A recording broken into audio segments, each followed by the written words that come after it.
je suis dans les regrets tout simplement parce que Mouto Azolo Bayango, ceux qui sont membres de l'IDPS, enquête nini oya salaki pour que ne soit firmé. Parce que l'accusateur, l'adversaire, il y a IDPS, ou bazoluka IDPS, ils ont dénigré, ils ont humilié. N'est-ce pas?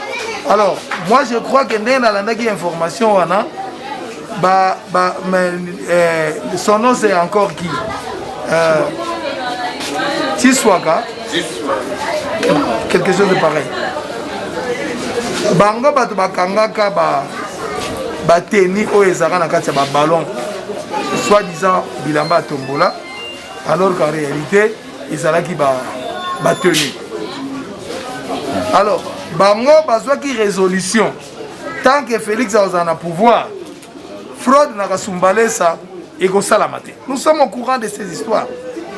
Alors baza pratiquement l'issue ya Félix bazo veiller lokola baza rappel d'activité na bango na kasumbalesa bazo profiter pe batala ndenge nini ba transaction ezosala mana na kasumbalesa. Voilà ba information au biso tozwaki par rapport à ce qui se passe. Soki bafundi bango par exemple na population ou bien bato baza na administration na kasumbalesa mais bango ne bato ba mesana ka kosala muyibi na kasumbalesa alors qu'aujourd'hui qui muyibi na ngé comme na difficulté parce que bata IDPS ba komi ko contrôler ba mais ndenge nini lelo information e na Kinshasa yo mutoza entre guillemets secrétaire général ya IDPS au lieu de créer une commission au lieu de jouer bateau pour que vérifier enquêter quel est ce père qui peut lui livrer facilement ses enfants sans avoir vérifié. C'est la raison pour laquelle nous disons que Batouana baza réellement combattant à IDPS vrai. Batouana baza na musala moko songolo bazo sala ndenge na Kinshasa to lobake non biso toza lisu ya Félix. Awa soki policier asali bêtise biso to telemela kai. Mais kuna pe bango pe bazo telemela batu oyo bazo sala fraude na kati ya frontière ya Kasumbalesa. Bazo contrôler bazo futisa taxe té. Bazo contrôler, c'est comme cela que bango ba moni que non moyen basala sous fraude na bango ezate yango bazo linga incriminer bango pour que balo bango la bango place wana pour que comme passoire ba continuer ko sala la bêtise na bango ba fraude na bango na Kasumbalesa. Kabuya a toujours agi de cette manière là. Oyebi na Kinshasa bengaka ba combattant IDPS ba bado awa. Bino baza ba journaliste. Est-ce que ba combattant IDPS baza ba bado? Ba combattant ya Mombele ba bado. Tango bazalaki tango abengaki bango po bakende ko sala marche awa. Bazaki ba bado te. Mais tango ce que amoni est commis danger pour naie ba komi ba bado non. Ce n'est pas correct. Moi je crois que ceux qui ngana zaki na place ya Kabuya na lingaki na dépêcher équipe moko sur terrain. Oya lingaki akende ko enquêter pour ayeba qu'est-ce qui se passe au lieu que a incriminer ba combattant. Quel est ce père? Oya akoki ko boma bana na yemo. Ayebi même incapable pour identifier les vrais combattants ya IDPS.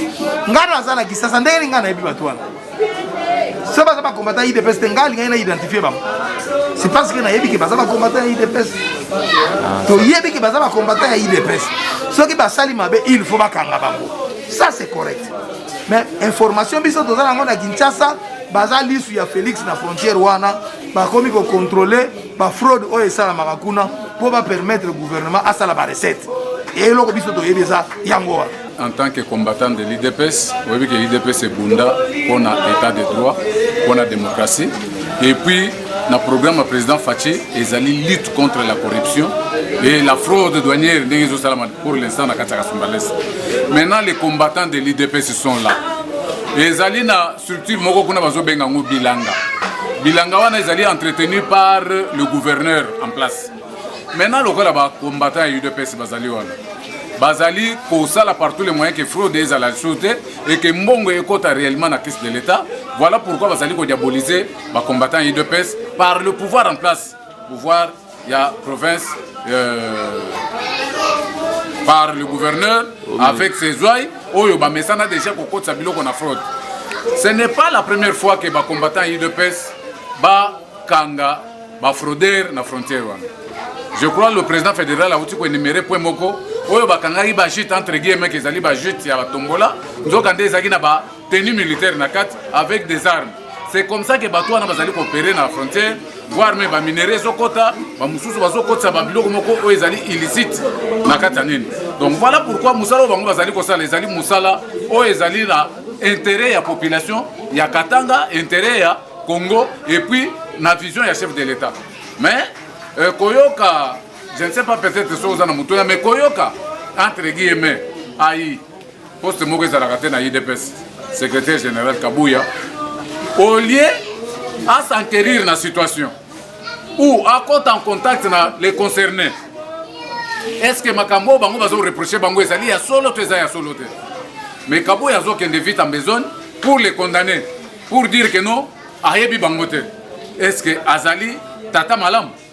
Est-ce qu'Azali réellement membre de l'IDPS? Quand on cite l'IDPS, est-ce que Bassi Takana pouvoir dans bateau tous en bon adversaire nabiso? Est-ce que Bako citer l'IDPS en bien? Bako linga toujours diaboliser l'IDPS. Bako linga toujours balaksa que non l'IDPS c'est juste la musala malamute. Et voilà Kabouya azo kotana loya bateau oyo bazali ko bundisa vision chef de l'État, bazali ko bundisa lutte oyo ba combattant bazali ko sala na niveau ya frontière. Donc c'était nako benga ça arriviste na kati ya parti peut-être na éviter ce qui pesa zo penza idéal penza ya parti et ça penza na kati na je ne crois pas parce que ça na idéal dès que le président fédéral tout le bawa il fallait au moins à diligenter parce que ce n'est pas les moyens qui le manquent.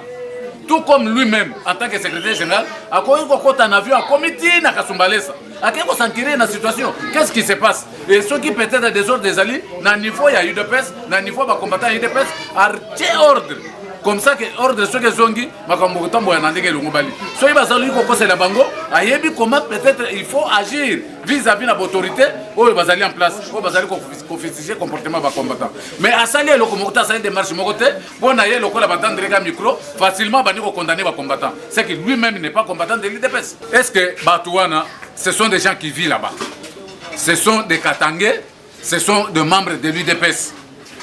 L'UDPS les pronaka état de droit. Bango, Moussala, ce n'est pas que Bango va percevoir. Est-ce que Batouana va percevoir la taxe? Parce que Bango va aller dans service à douane. Mais ils sont là comme des sentinelles. Oh, bazota la que non Moutouana aille na bloc ne bazota aille na musika. Ceux qui a côté na bureau et sengeli à côté te Bango va y va s'interposer. Babi non. Au Congo les gabon te faut fouta. Alors le corps Batouana si au moins le problème à état de droit oyo et zalinde ko tia batu mal à l'aise na ba mesana déjà na ba anti-valeur na ba pratique moko ya anti-valeur. Voilà pourquoi bazali ko taxer bande ko na bango bazali ba substituer na musala ya bato ya badouanier te. Mais bango bazali na pour contrôler seulement qui sont sans banani bazali oyo bazo sala musala ndenge sengeli te. Bazali ko féticher comportement na bango et puis bazali ko dénoncer ba oyo bazolinga ko frauder. Voilà musala bango bazo sala ba substituer na ba service compétent tous à la frontière te. Est-ce que qui est le président ou bien peut-être Moutou Azali se charger na douane na Kasumbalesa? Est-ce que Azali combattant IDPS Azana bureau na kavandi que non batu so bazo uta peut-être des amis wagini bakota na bureau na et puis ba futi taxe ou bien peut-être ou bien obligé ba quoi que ce soit. Non. Maintenant bango bazali wana comme ba lisu ya mokonzi mboka de façon que fraude est là. Oyebi que lutte contre la corruption et les alliés. Mais ceux qui bango bazali ko bawo bazali ko sala musala na banda époque Kabila na lelo bazo continuer toujours dans musala wana ya ko ça va bloko et puis comme ça biloko na ndenga fraude ba futa ka taxe c'était bango siko ba moni que non en tout cas ko continuer boité ba bandi siko ko contrôler bato yo baza censé ko sala musala wana na ndenge longo bani mabe wapi bazo sala bazo ko aider république parce que la République bateau bazali tellement que bazo tia bango mal à l'aise c'est la raison pour laquelle bazali ko dénoncer bango mais pratique la bango ezali mauvais en tant que combattant IDPS nazali ko appuyer bango à 100% en commençant par moi même qui suis ici à Kinshasa. Kabouya ne mérite pas ce poste là. D'abord ce poste là poste après secrétaire intérimaire et salarié na atanga stati malam place wana eza place à Kabunda azonga ndé na place na ye mais le gars va me baler baza ba tintin tambouriner bazo sala musala ndenge lengo banité na parti la raison pour laquelle bazo sala ba sortie médiatique intempestive ou ezali ko apporter eloko moko te na kata parti ba combattant baza ko percevoir mbongo ya douane te fraude de eza na kati ya DGDA o bango batimbeli nde ba bloquer ba dénoncer koloba ke bango nde bazo zwa mbongo ya douane bango bazo zwa mbongo ya douane te ndeko journaliste mais kaka même équipe wana yango ekangaki ba ballon oyo ewutaki ezokota mais ezalaki ba ballon en tenue militaire kaka batiswaka wana ti l'œil ya président de la République donc tozosala toza pouvoir lisu likolo ya lisu eloko moko ekoéchappe bacombattant eza te bacombattant bazokotisa désordre te bacombattant nde bazosurveille bango ndenge baosalela mosala parce que fraude eleki mingi nde yango basieli bango misu de façon ke bafraude wana etika kosalama mais baservice ya leta eza sur terrain bamesani na système ya moyibi baservice oyo eza na terrain président Félix alobaki il faut tout déboulonner système oyebi ke système wana na bafrontière ezocontinue kaka eza kaka na frontière ya kasumbalesa te même na nzela ya Congo central il y a des conteneurs oyo ezokota ekota ndenge ya mafia bazwa kozela yango na au revoir bazwa yango badevie ekekota yango tosala appel même na bato baza kotala sécurité ya makambo wana bafongola misu mpe na Congo central il y a des conteneurs ezokota ndenge ya mafia ekoma mpe na Kinshasa donc bacombattant bazosala kaka lei donc lisu likolo ya lisu soki mabe ezali badénonce ntango bamoni badénonce nde ekomeli bango ngai CG Kabunda akoki kowanga na Kabuya président ai secrétaire général ai na IDPS azalaka te Ok, Augustin Kabuya lobi ba oyo toyebi bango na IDPS te parce que batiswaka oyo baza kuna na bazosala mosala parti lokola ke baboyi kosadere na décision finale nde yango azolobaka yebi bango te bana décision finale non IDPS ba décision finale siège eza na Kingabwa na poilo lokola batiswaka baboyi kosadere na logique na bango nde yango azolobaka yebi bango te ayebi bango baexhibe même carte na bango ya parti même carte ezalaki à $1 pour na temps le fait Tshisekedi azalaki baza na yango est-ce que ye Kabuya aza ata na carte yango ou bien aza na carte ya décision finale est-ce que biso nyonso na Kinshasa to na parti aza censé ka fayi babango nyonso mais mutu wana azalaki nommé ndenge azolobaka eloko nini ezolakisaka banoma ye mais nomination elekaka na décision elekaka na nomination na décision bango tant ba nommer bango tant ba reconduire bango tant c'est que le père a nommé bango sur décision non pour ya que ndoko tuna